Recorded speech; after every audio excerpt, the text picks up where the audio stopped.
Hello, everyone, and welcome to the Lit Up Lightworker podcast, bringing you fun and soulful interviews with spiritual teachers with the aim of tuning you in and lighting you up. You can access all episodes of the podcast on iTunes, Spotify, Stitcher, and TuneIn. And be sure to subscribe to my YouTube channel for more videos and interviews all about finding and following your life purpose. My name is George Lizos. I'm a spiritual teacher, intuitive, the author of Be the Guru and the #1 best-selling Lightworkers Gotta Work. And today I have with me Robert Mack. Robert Mack is an Ivy League educated celebrity happiness coach, positive psychology expert, published author of Happiness from the Inside Out, and TV host personality for the Oprah Winfrey Network and E! Robert's work has been endorsed by Oprah and many others. Robert, welcome to the Lit Up Lightworker podcast. Thanks so much for having me on, George. I so appreciate it. I am so excited to have you here to talk about happiness, something we're all striving for, yet some of us have some trouble getting there. But before we dive into the meaty stuff, I want to hear about your own hero's journey. How did you start about studying and then teaching about happiness? The hard way, George. I mostly started because I was so deeply unhappy even as a child. I remember being unhappy as long as I remember being alive, quite frankly. Probably 6 or 7, I remember feeling just deep sort of depression and sadness and certainly dysphoria. And as I got older, I sort of expected it to get better, especially as I accomplished things and I did well in school and I did well in sports and I made some friends here and there. You know, I was a pretty shy, insecure kid, but interestingly enough, it just got worse. The depression deepened, and eventually I came to a place of researching ways to kill myself. And I remember realizing that I didn't have access to a lot of means and methods, but I could slash my wrist. So I decided to do that. So I remember going into the kitchen and I just got a knife, first knife I could find. And of course, as much as I wanted to kill myself, I didn't want to be in pain, right? I think that's the point of killing yourself, is to get out of the pain. So I stuck it in my wrist, and it was really to see how painful it would be before I really followed all the way through. And something very strange and unexpected happened as I did that, which is that I just felt peace and a sense of well-being, and that all was well. You know, it was a real inexplicable, indescribable experience of bliss that kind of washed over me. So at that moment, I decided I would postpone suicide for at least, an hour. At that time, it was no more than that. I mean, honestly, I wasn't even committed to an entire hour. And I did some research and I said, well, look, I've had this experience, even though nothing on the outside has changed. Part of the challenge, of course, was that nothing on the outside was the problem. Even then I was clear about that. It was like, I had a pretty good life, but despite nothing on the outside changing, in this moment of, I call it divine intervention, everything seemed to be different on the inside. And as a result of that, postponing it for an hour, it bled into a couple hours and then into several days and several years and now decades later. And the entire time I was doing research, because I was clear that if I wanted to live, if I was going to live, I wanted to live as happily as humanly possible or not live at all, So I started tracking all of it, and everything I tracked was really a journal for me, but eventually became a book that I shared with other people. That was Happiness from the Inside Out. I opened a private practice. Between that period of time, I went back to business school, and I also went to a program at Penn, University of Pennsylvania, called a Master's in Applied Positive Psychology, which is the science of happiness, essentially. Oh my goodness, Rob, I got a bit emotional listening to your story because in many ways it is very similar to my story. I had a similar path of growing up gay in a very close Christian society that was not accepted. And I also tried to take my own life when I was 15 years old, when I tried to make me straight and I couldn't. And the way I chose to do it was with pills. And I had the exact same experience as you, just being ready to do it, even writing a letter for my parents and taking the first 2 pills when I had that moment of stillness that you had as well. And that's when things shifted for me. And I realized, what am I doing? I do have a choice. So I'm very, first of all, touched, hearing your story, thankful that you're here. And I'm also very intrigued by that moment of silence, that moment of utter surrender and release that we both experienced that ultimately saved us. I know what it meant for me, but how do you explain that? What happened in that moment? George, I get shivers as you share your story, my friend, because I can feel the truth of that, and I can feel also the power in that. Like, I think it's a story. I know it's a story that everyone needs to hear, and I'm glad that folks are hearing it. Yeah, it took me a while to understand that it was the silence and the stillness and the spaciousness of that moment that was life altering or perspective shifting. I didn't know it at the time. And as I began to throw myself into books and videos and audio, I didn't find it right away. And maybe if it was mentioned by other folks, I couldn't receive it quite yet. So at the beginning, I just thought, oh, it was just that I need to make changes in how I live my life. So I think at the beginning of my journey, it was all about happiness being what you do, right? It's just that I'm doing the wrong things. I'm not doing happy things. And then later it becomes a realization that no, it's not just what you do, it's what you think. Happiness is what you think. And then you eventually grow beyond that even, and you realize that happiness is what exists when you don't think. Happiness is what you are, not what you do or what you think. And that has taken me decades to come around to understanding. And I think for folks who haven't been through it, they think, well, that sounds just so simple, and it almost sounds too simple. And how can it be the case that underneath all the activity and all the thinking, there's this non-thinking, thoughtless, wordless, faceless, formless awareness or consciousness that is happiness itself? And it just is. Happiness just is. But there's the static on the screen that is our thinking mind, that obscures or veils that sun, that infinite eternal sunlight that's always shining through, but you don't quite feel it as palpably until you're quiet inside. Oh my God, 100%. And that's exactly how I felt about that moment as well. It was like I was resisting it for so long. And then finally, when I made the decision to take my own life, I stopped resisting and I surrendered. And in that stillness, I saw an answer that was always already available for me, but I couldn't see. George, that is so beautifully said and expressed, my friend. You're such a precious, prized, rare gem, because the number of people that I can talk to about this and who actually get it in that deep, sort of mystical way, it's very few folks. So I'm sure it's the folks that you're listening to your podcast and that listen, to you. But it's amazing to be able to connect to someone who also has come to that experience, realization. Because we lived it and we experienced it, and we spent like an entire lifetime thinking and analyzing it. Yes.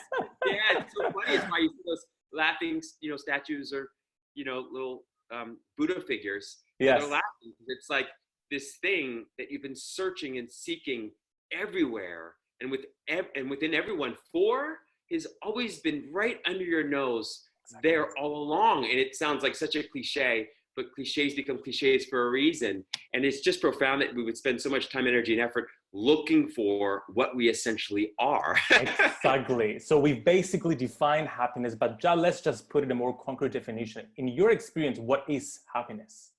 It's your own naked awareness of being. It's just your own recognition and experience of being alive. We'll call it peaceful aliveness. It's that experience or feeling of peaceful aliveness inside that doesn't ebb and flow, that doesn't rise and fall, that doesn't ever go anywhere or do anything, and yet everything is done through it and everything is fulfilled through it. So it's just your own awareness of being, your beingness. That's the easiest way to put it. But I'd say it's peaceful aliveness. It's the feeling of life force or life energy in your body. We can call it that, although that's getting further and further away from the truth. It's like the more we talk about it, the further away from the experience we get. And so experience is really the only explanation. It's like they say in the Tao that can be told is not the real Tao. The Tao that can be named is not the real Tao. The happiness that you can talk about is not quite it. It just points to it. But it's a feeling of peaceful aliveness. I'd describe it that way. I'm not sure how you describe it. I'd love to hear. Yes, I describe it as the essence of who we are, basically. Like I usually think of little babies and when they are born, and that's the closest thing we have to what source is, God, the universe, whatever you want to call it. So if babies are just pure and happy and just, you see them and you light up, some part of you that is real lights up when they see a little child. And that is what happiness is, that part of you. Beautiful, my friend. Right. That is impeccable.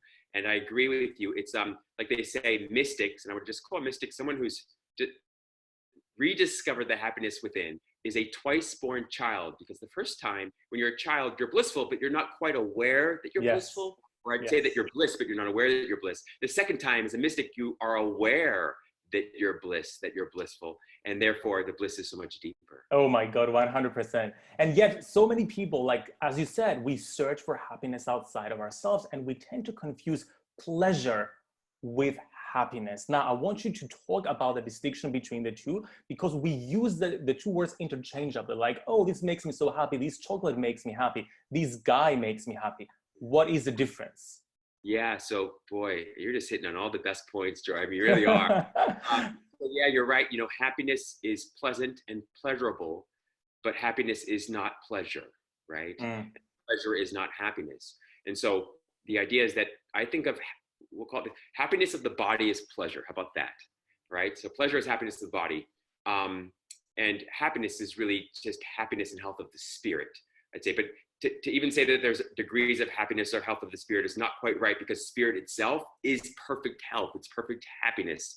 So I would say that pleasure is dependent on what your body does and does not feel. And happiness is something that transcends all of that, that is beyond all of that, beneath all of that, between, above, and below all of that. So happiness is ever present, and pleasure kind of waxes and wanes. Oh my God, so beautifully said. And how can we find happiness without trying too hard? Because most like books out there are all about, like, hey, go find happiness. Like, here's a tool to find happiness. But if you are happiness, then why would you go out there and find it? And yet we like the practical tools and processes. Oh, beautiful, man. I mean this, George. You have done your work, my friend. I mean, it's incredible. It really is. I've been doing this work for 20 years, and I don't get these questions. And these are the questions that I am fascinated with, because I was obsessed with, right? So I'm glad. I'm loving this conversation. So I would say, you know, it's like anything else. I think the Tao Te Ching is such a beautiful book, especially Stephen Mitchell's translation or reinterpretation. But, you know, the idea is kind of like, you know, when you know, you don't need practices, and you don't need rituals, and you don't need any of that. But when you don't know, then rituals and, you know, rules and guidelines can help. And so, you know, sort of like that, I would say that, again, we start often with activities that allow you to get a glimpse or a taste of the experience.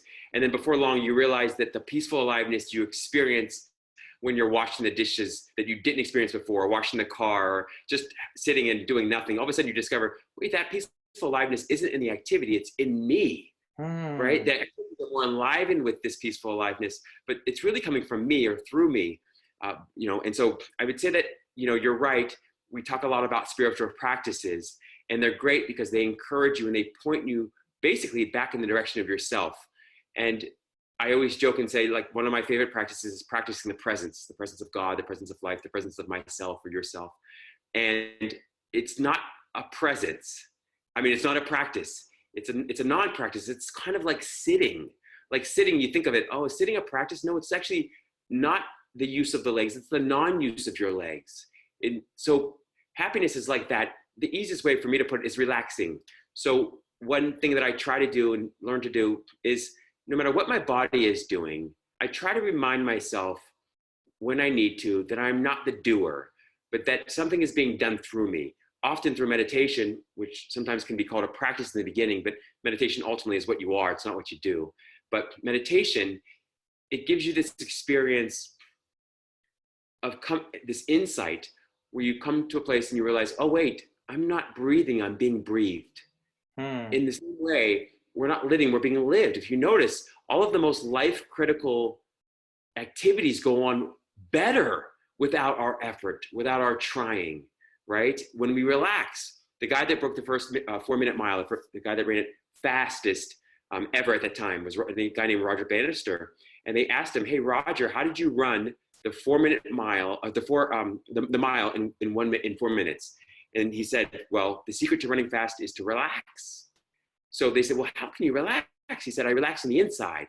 I don't think, I don't effort on the inside. And I also try to relax my body on the outside. And that allows me to go so much faster. So happiness, if nothing else, is relaxing into the self, yourself, God within, while you do everything everything you do or need to do in the world. So in a way, softening our physicality to allow our spirituality to take over, because we are these like mesh of like spiritual stuff and physical stuff, if you want to think about it. And the more we just let go of the resistance and we soften our physical stuff, then our spiritual side just lights up and we allow source to just breathe us and come through us. And then we experience this bliss that happiness is. That's beautiful. Really well put, George. That's exactly it. I've heard Eckhart Tolle say sometimes, he said, we sometimes resist getting older. Yes. He said, but as you get older and the physical form begins to fade a little, suddenly yes. the divine spirit itself can shine through that transparency in a way it couldn't before. And therefore, a beauty and a bliss that you never did before. I haven't thought of that. So interesting. So from this perspective, is there a limit to happiness? Can we be happiest? Yeah. So I would say that, what a great question. I would say that there is no limit. Happiness by its very nature is limitless. It's infinite and eternal. So there is no limit. And it's out of time and out of space. So sometimes we think that we need future or more future moments to be happy. And of course, that's always a trap, that happiness can only be found and felt in the present, in the presence, in your own presence. And then there's a depth that even the longest life can't give you. And so there is no limits to happiness. I think every thought you think puts limits on happiness. Even the best thought, even the most positive, is like, right? It's like a governor on a car. It sort of restricts the speed, restricts the length and depth of your happiness. And so ultimately, when you're not thinking, and when you are just abiding as that thoughtless, wordless awareness itself, there's a depth to happiness that is endless and bottomless. Oh my goodness. Oh my goodness. I love this so much. And I want to shift it now into something more specific, which is romantic relationships. Something that just gets on my nerves. It's being codependent couples. I'm watching, well, I finished watching this new Netflix show, Love is Blind. And I don't know if you've watched it or like know what it's about. Do you? I've heard of it. I haven't seen it. So it's basically 15 guys, 15 girls. They cannot see each other. They talk through a wall and they're supposed to get in love from personality wise. And then they have to get engaged before they get to see each other. So I like the premise, but it ends up becoming codependent. Oh, you complete me. Oh, I can't live without you. Oh, like all these like trigger phrases that we hear in books, in movies, in TV series that program the way we think about relationships as like being into these, being these incomplete beings that need someone to complete us and fulfill us, which basically gives our happiness away to other people and gives them permission to control the way we feel. Like I can go on and on and on about this, but I want to hear your perspective. Like, what is codependency? How can we let it go? And how can we truly be happy within a relationship? Beautiful. We are in alignment there, George. My goodness. It's one of the greatest, I think, very seductive, pardon the pun, trap to think that you need somebody or something to complete you. I mean, I think of holy as being whole, and you are that at all times, in all places, despite the ways in which your mind may try to convince you otherwise. You're always that. And so I think the key is sometimes just to turn these assumptions upside down. For instance, I used to walk in rooms and think, how can I get these people to love me or like me? That was kind of what was operating. It wasn't always so explicit, but that's what I felt. And then one day, after years of work, I said, I'm going to start with a different assumption. I'm going to assume everyone already loves me and that they just don't always know how to show me. Because when I got happy, that's how I felt and feel towards everyone. I genuinely do. And it's not because I'm a good person or I think I'm particularly moral, ethical. It's not that at all. I'm very selfish. I like being happy. And I like thinking that people love me. And I've noticed that they do. And that it's usually just in my head that they don't. I convince myself of that, or at least I used to. And so I think the assumption then to start with is that despite your mind convincing you that you do need or are dependent on anyone else to feel happiness, you're not. You're always completely and only dependent on life itself, which is what you are, not what you have. You don't have a life, you are life. And so when you let go of thinking, you suddenly experience your own wholeness, your own completeness, your own holiness. And in that holiness, of course, and in that wholeness, you're more attractive and more easily lovable by other people. And so sometimes I talk about what it means to be truly lovable or love-able. It means the ability to love. And in order to love, love is really just happiness. It's your happiness shared. You know, this idea that that love is pain or that love is jealousy, it's Oh just God. ridiculous, right? It's just, that's all ego. There is nothing, love is happy or it's not love. You know, love Yes. is free Yes. or it's not love. Oh You my know, God, 100%. right? So if you're feeling anything other than happiness, you can know in that moment you're not feeling love. You're just in the ego. You're Mm. just lost in your own mind. And the mind is a very unhappy place to live, and you will never find happiness or peace or love in your mind or other people. You always find it within yourself, and then you can share that with other people. But I wouldn't call it love unless it's happy. Yes, I was just reminded of an Abraham Hicks quote when you hear your parents say, like just scold the child and say, "Don't you know I love you?" Like that's not love. They're not feeling love in that moment. They're feeling angry. That is not love. But we hear it like everywhere, and like it's so saturated in society, in books, in TV series. So we get indoctrinated by these ideas, by these perspectives, and then we get stuck. You nailed it, George. That's so beautiful for me to share because I love Abraham Hicks so much, and you are, Yes. I have the same mind, same heart.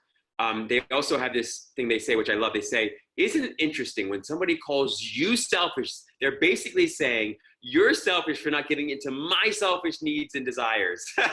They said, so it's an impossible thing to extract yourself from or extricate yourself from. At the end of the day, we're all truly selfish, and that means being full of the self, being full of God or life. And it's a perfectly healthy, happy way to live. And if you fully embrace that, you stop outsourcing your peace and your happiness and your love to other people or other things, and you finally take back your power. And in taking back your power, you're infinitely, eternally happy, peaceful, and loving. And then you can share that with other people.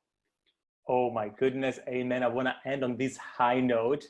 Thank you so much for sharing this liberating perspective with us. Now, tell us a little bit about your book, Happiness from the Inside Out. Where can people get it, and where can people get in touch with you? Absolutely. So you can find happiness from the inside out, the Art and Science of Fulfillment, everywhere great books are sold, including Amazon, Barnes & Noble, and your local retailers. You can find me anywhere on social media at Rob Mack, M-A-C-K official, and also at my website that needs very much updated at coachrobmack.com.